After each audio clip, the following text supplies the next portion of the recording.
शपथ में जब भारत का फौजी वर्दी पहनते हुए उठाता है, हम शपथ लेते हैं कि हमें खुद से पहले देश का ध्यान रहेगा। हर ग्रंथ से बढ़कर हमारे लिए संविधान रहेगा। हम शपथ लेते हैं कि हम दुनिया में कहीं भी रहे, हमारे दिल में हिंदुस्तान रहेगा। Respected teachers and my lovely friends, today we are here to celebrate 25th anniversary of the Kargil Victory Day. I am present here to point out my views in front of all.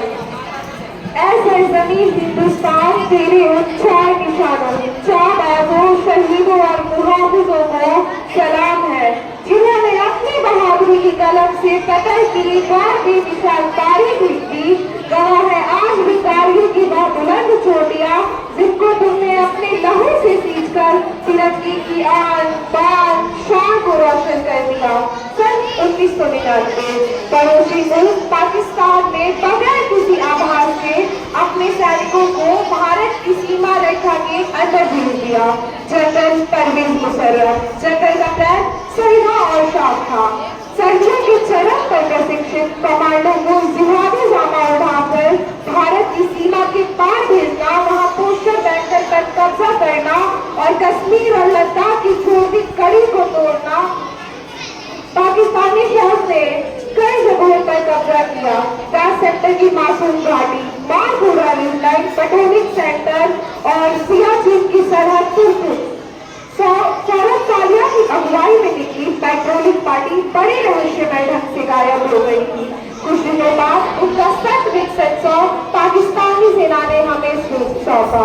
कोई सिख, कोई जाट मराठा, कोई गुरखा, कोई मद्रासी, कोई सिख, कोई जाट मराठा, कोई गुरखा, कोई मद्रासी, भारत पे मरने, चोटी पे मरने वाला हर वीर था भारतवासी। तत्कालीन प्रधानमंत्री श्री अटल बिहारी वाजपेयी बहुत सी देशों के साथ सद्भावना में विश्वास रखते थे, परंतु पाकिस्तान के छुपकर हमला करने की साजिश से वह अत्यंत सख्त थे। उन्होंने देश की तीनों सेनाओं को बगैर एक पल गवाए दुश्मन की गोली का जवाब घोड़ों से देने का आदेश दिया। उन्होंने कहा, अभी तक हम शांति से रहते थे, लेकिन अभी दुनिया ये देखेगी कि हम शांति के लिए शक्ति प्रदर्शन भी कर सकते हैं। भारतीय सेना ने एक्शन लेते हुए युद्ध का ऐलान कर दिया। थल सेना दुश्मन को खदेड़ रही थी। ऑपरेशन का नाम था ऑपरेशन विजय। पत्थर की बंदिशें क्या बहती नदियां रुकती है, पत्थर की बंदिशें क्या बहती नदियां रुकती है, हालातों की धमकी से क्या अपनी नजरें झुकती है। किस्मत से हर पन्ने पर किस्मत लिखवाना पड़ता है, किस्मत से हर पन्ने पर किस्मत लिखवाना पड़ता है। जिसमें मसाल चाहो वो दीप जलाना पड़ता है, वापस आना पड़ता है, वापस आना पड़ता है। अब आसमान से आग बरसाने की बारी थी। वर्तमान वायुसेना प्रमुख T.S.. Dhanoa, squadron leader Ajay Abuja, के नचिकेता, रघुनाथ कामराय जैसे फाइटर पायलट भी कारगिल हवाई हमलों में नायक के तौर पर उठे। नाम दिया गया ऑपरेशन सफेद सागर। इसी दौरान भारतीय नौसेना भी सक्रिय हुई।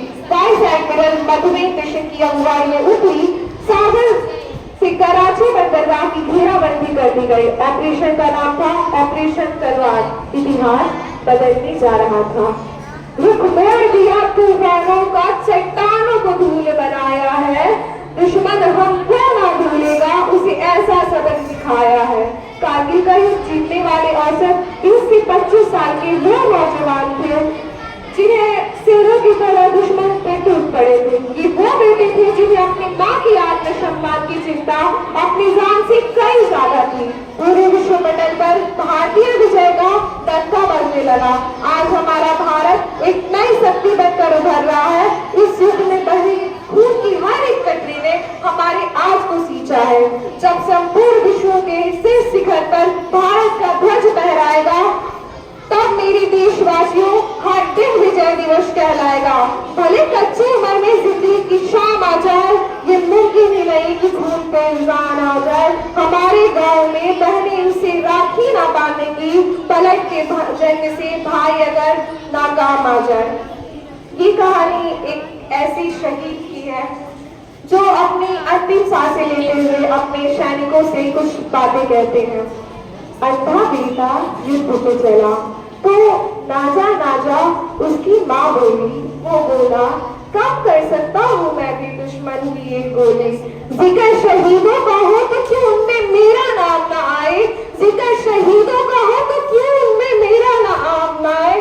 देखो वीर जवानों, अपनी खून पे ये इल्जाम ना आए, माँ न कहे कि बेटे वक्त पड़ा तो काम ना आए। ओ देश मेरी, तेरी शान पे सदके कोई धन है क्या तेरी धूप से बढ़ के, तेरी धूप से रोशन, तेरी हवा पे जिंदा। तू बाग है मेरा, मैं तेरा परिंदा।